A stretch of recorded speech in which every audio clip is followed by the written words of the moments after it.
como cada lunes me acompañan los maestros Luis Ángel Hurtado y Ernesto Ángeles, ahora en una distribución distinta, uno a mi diestra y otro a mi siniestra, y vamos a platicar el día de hoy sobre los cambios en Twitter, de los que seguramente ustedes ya se dieron cuenta que ahora Twitter nos impide dar un retweet tan inmediato como el que teníamos antes. Pero esto no es la única política, digamos, esta es quizá la más visible de las políticas que ha tenido Twitter últimamente, pero no es la única. Y vamos a dejar primero que Ernesto Ángeles nos platique de qué se tratan estas nuevas políticas que inaugura Twitter, digamos, a la luz de las elecciones en Estados Unidos el próximo 3 de noviembre. Ernesto. Bueno, pues antes de entrar de lleno en el tema, me gustaría hablar sobre un preámbulo que fue justamente, no sé si algunos sepan o se haya comentado antes, se dio la semana pasada en Twitter que la aplicación, la red social, se rehusó, por así decirlo, a que se hiciera famosa o más, digamos, famosa una noticia acerca del hijo del ex vicepresidente Joe Biden, ahora actual candidato presidencial estadounidense, y esta acción también se vio replicada por Facebook. Esto lo que generó en algún momento fue que los republicanos, al final de cuentas, hablaran y citaran en el Congreso al CEO de Twitter para hablar sobre qué es lo que significa esta obstrucción, digamos, del proceso democrático electoral y esta obstrucción de la libre tránsito de la información. Esto, pues básicamente tiene mucho que ver y es el centro de la atención de la regulación que hay actualmente. ¿Esto por qué? Porque en un principio hay que tener en cuenta y en consideración que al final del día estamos viviendo un proceso, digamos, de regulación tal vez tardío de estos fenómenos que significó en un principio el Internet, ya que conforme el Internet salió, la regulación ha sido, digamos, más lenta. Y esto, digamos, este proceso electoral de Estados Unidos en 2020 es el remanente de este proceso regulativo que se ha iniciado y que al final de cuentas responde o no responde, sino más bien plantea preguntas más complejas sobre cómo definirlos. Al final de cuentas, ¿tú cómo defines la acción o la naturaleza de Twitter, de Facebook, hasta de Mercado Libre? En este caso, ese es un problema, digamos, base dentro de la legislación estadounidense, porque al final de cuentas hay una cosa llamada la sección 230 del Acta de Decencia, que dice que los entes en el ciberespacio, en Internet, sobre todo estas redes sociales, no pueden ser consideradas como un ente de comunicación o como un publicista. Esto plantea otra pregunta. Facebook, Twitter, cualquiera, se tendrá que denominar un publicista, un facilitador de la información, un guardián de la información, tal vez un medio de comunicación, un actor político, porque al final de cuentas esto nos pone de relieve una cosa muy interesante, que las redes sociales al final del día son, sí son ágoras públicas, llevan a cabo funciones públicas y aparte son actores importantes dentro del proceso democrático y también pueden ser actores importantes y poderosos si al final del día ejercen su poder político. Entonces este es un riesgo que pone en duda y en la picota a diferentes modelos de negocio y a diferentes actuaciones, porque al final del día muchas regulaciones vienen en el sentido y en la línea de cómo regular económicamente, cómo regular el mercado, pero también cómo se regula políticamente. Luis Ángel, ¿tú cómo ves este anuncio que hizo Twitter a propósito de estas nuevas políticas y del retweet, pero y todo lo que conlleva la nueva política de no intervenir en los procesos democráticos? Ok, yo aquí quisiera iniciar, digamos, este diálogo planteando dos cosas, retomando algunos de los puntos de vista que dice muy bien Ernesto, pero en este caso, más que una regulación en estos llamados medios digitales o espacios de corte digital, es una autorregulación. Muchas de estas empresas han preferido pasar por un proceso de autorregulación más que pasar por procesos legislativos en los cuales diferentes países regulen estas redes sociales. Es el caso de Twitter. Twitter ha sido la red sociodigital que en los últimos años más se ha autorregulado. Y se ha autorregulado por toda esta presión social que existe de diferentes pues, sectores de la sociedad, pero también de medios de comunicación y de algunos actores políticos que han cuestionado esta red sociodigital en su papel principalmente de promotor de algunas políticas en el sentido de pues, que han generado mayor polarización, que han generado también espacios propicios para difundir mayor información falsa, o en otros casos han sido espacios en los cuales se ha incitado también a discursos de odio y de discriminación. En ese sentido, en los últimos años hay que recordar que también Twitter es la red sociodigital que más decrecimiento ha tenido a nivel mundial. A diferencia de Facebook, del mismo Instagram, YouTube, esta red sociodigital es la que menos ha crecido en los últimos años, precisamente porque muchos usuarios han encontrado esta red sociodigital como un espacio en el cual pues el debate pues se da por sí mismo, el intercambio de ideas y por supuesto las agresiones se están dando. Por ello, pues en palabras de sus fundadores y de por supuesto de todo lo que tiene que ver con la política interna de esta red sociodigital, han optado por hacer este tipo de políticas, principalmente digamos ahora que hablamos de la del retweet, que es un elemento que precisamente busca frenar en términos toda la desinformación digital que actualmente se está dando en este escenario. ¿Por qué? Porque en Twitter, hay que decirlo así, es la red sociodigital que mejor posiciona temas en la esfera pública de Internet.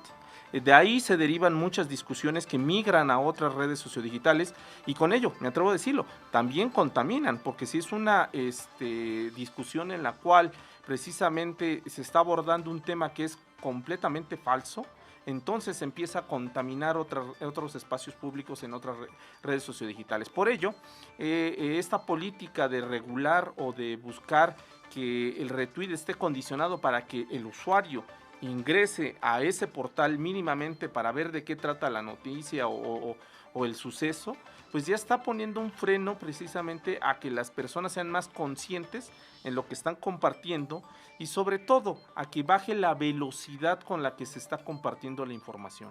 En ese sentido, es más que una regulación por parte de la presión por parte de los gobiernos, es una autorregulación que tiene que ver precisamente también en la pérdida de usuarios, que eso repercute directamente también en esto que hoy conocemos como cuestiones económicas al interior de la misma red sociodigital, y otra que tiene que ver precisamente con la imagen de esta red sociodigital frente a otras redes sociodigitales. Muy bien, y Ernesto, Luis Ángel, pero podemos iniciar con Ernesto, ¿estas políticas realmente van a servir? Es decir, ¿realmente pueden funcionar o van a, digamos, colaborar en evitar compartir información falsa y a la infodemia? No sé, yo creo que, y difiriendo un poco de lo que dijo Luis Ángel, yo no soy tan crédulo tal vez o tan fanático de la autorregulación. Digo, al final de cuentas es un mecanismo útil, pero al día de hoy no ha mostrado, digamos, una efectividad total, sino tal vez, recordemos el conflicto de Cambridge Analytica. Al final, la mayor parte de la situación se dejó a la autorregulación de Facebook y vemos en dónde estamos ahorita, ¿no? O sea, al final del día, como lo dije en algún momento, la regulación o las capacidades que tenga una red social o una plataforma para accionar, y dentro de la lógica que estaba comentando Luis Ángel, para accionar dentro de la desinformación o contra de la desinformación, vienen medidas en una medida, valga la redundancia, una medida igual en la que esto afecta a su modelo de negocio.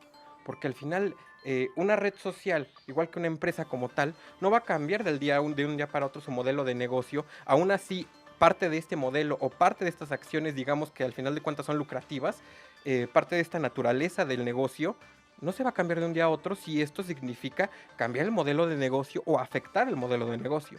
Entonces, yo diría que algunos de estos cambios sí son útiles, sí son necesarios, pero otros pueden resultar hasta cierto punto o cosméticos o, digamos, tal vez engañosos. Por ejemplo, recordamos la política de anti-cookies de Google, que al final, o de Google o de otras redes, que al final esta política lo que va a llevar es una centralización de poder.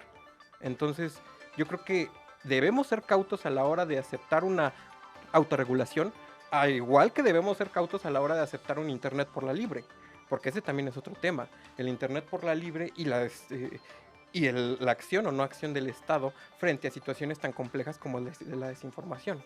Entonces, pues, Luis Bueno, Ángel. yo difiero en este caso de lo que dice Ernesto, porque precisamente estas empresas valoran, antes de sacar todas estas políticas de autorregulación, claramente que van a valorar todos los pros y contras que van a llevar estas autorregulaciones o estas políticas.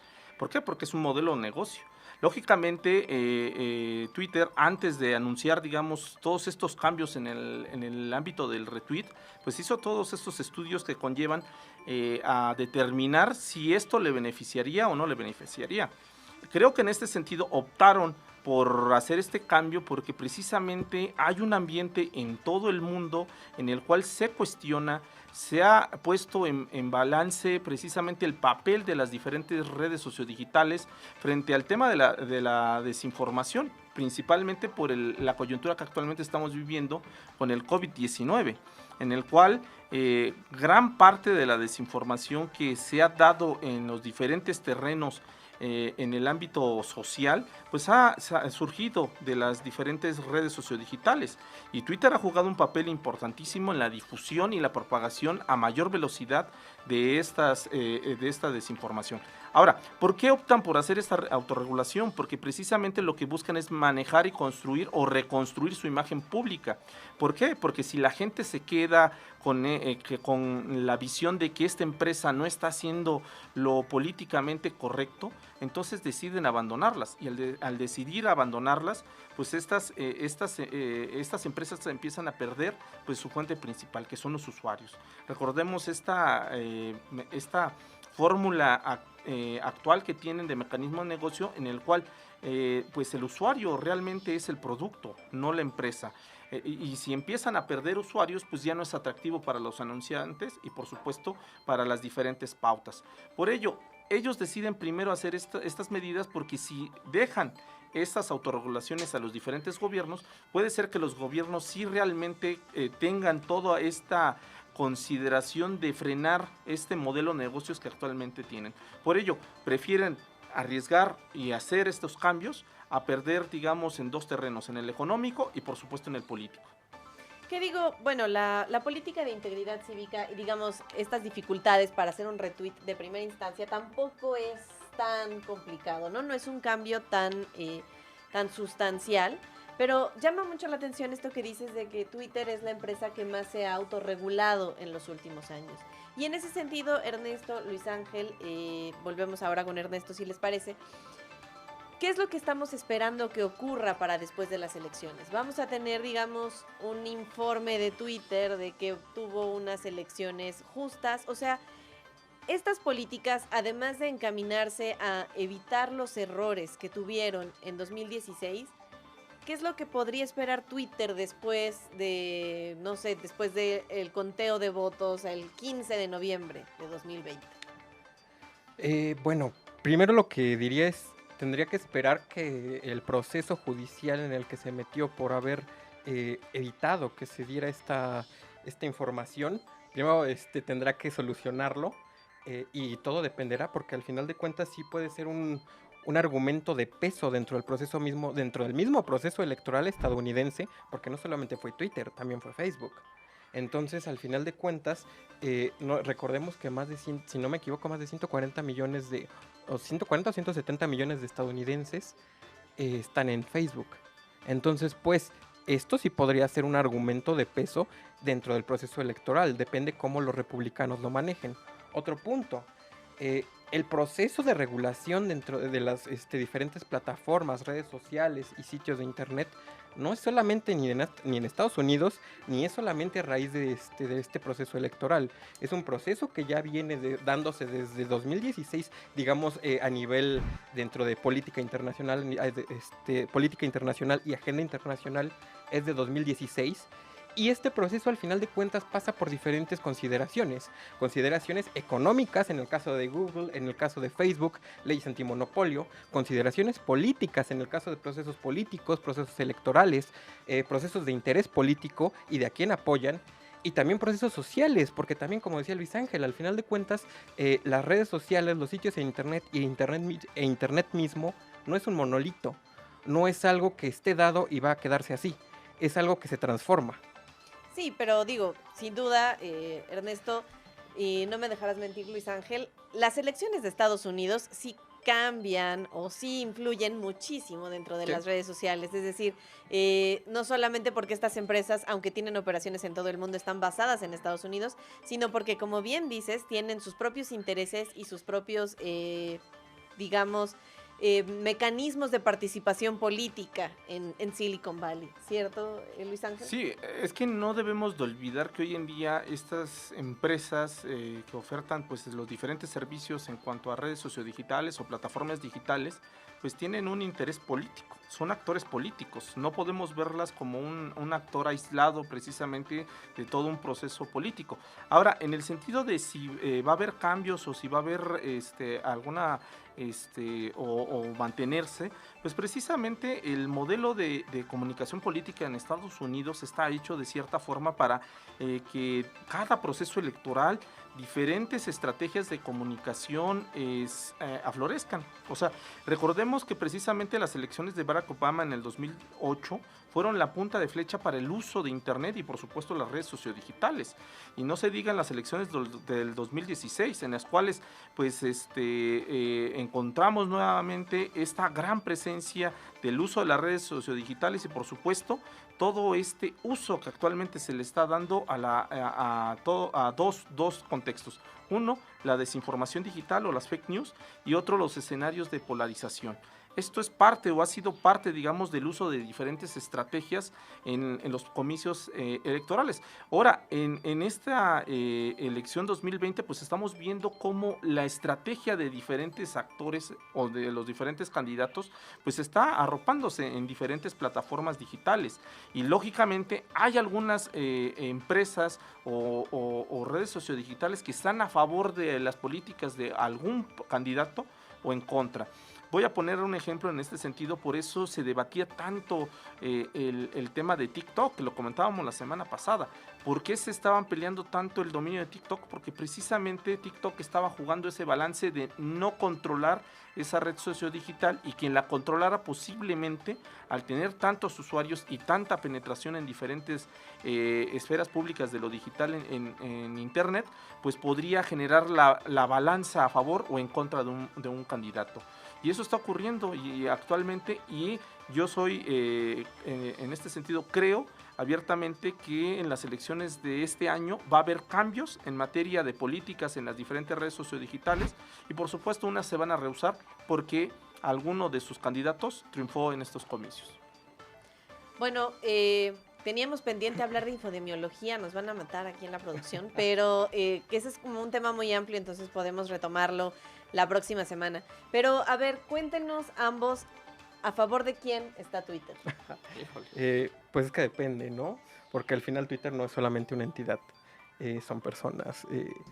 Sin embargo, históricamente, las empresas digitales, la mayor parte de empresas y redes sociales están en California. California es un estado demócrata y la relación entre los demócratas y estas empresas ha sido muy cercana. Sin embargo, la luna de miel está llegando al final porque las regulaciones son necesarias. Y en este caso, tanto los republicanos como los demócratas están a favor.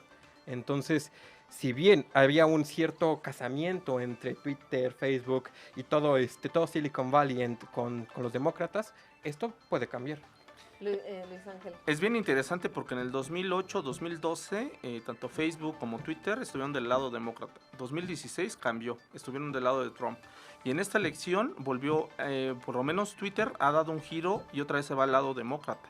Esto lo traigo a colación porque Twitter sí le ha puesto medidas de frenar algunos de los mensajes de Donald Trump antes de los comicios y por supuesto durante los comicios. Y esto genera un precedente precisamente en tema de el apoyo hacia un candidato, ya lo decía Ernesto en este sentido, de la difusión de algunos mensajes, alguna información del hijo de John Biden y que ambas empresas, tanto Facebook como Twitter, decidieron no darle difusión. Pues la próxima semana vamos a estar, digamos, en el filo de las elecciones norteamericanas y vamos a ver qué nos depara el destino en Estados Unidos y qué medidas toman las redes sociodigitales y las empresas de tecnología en lo que resta de la semana de cara a las elecciones.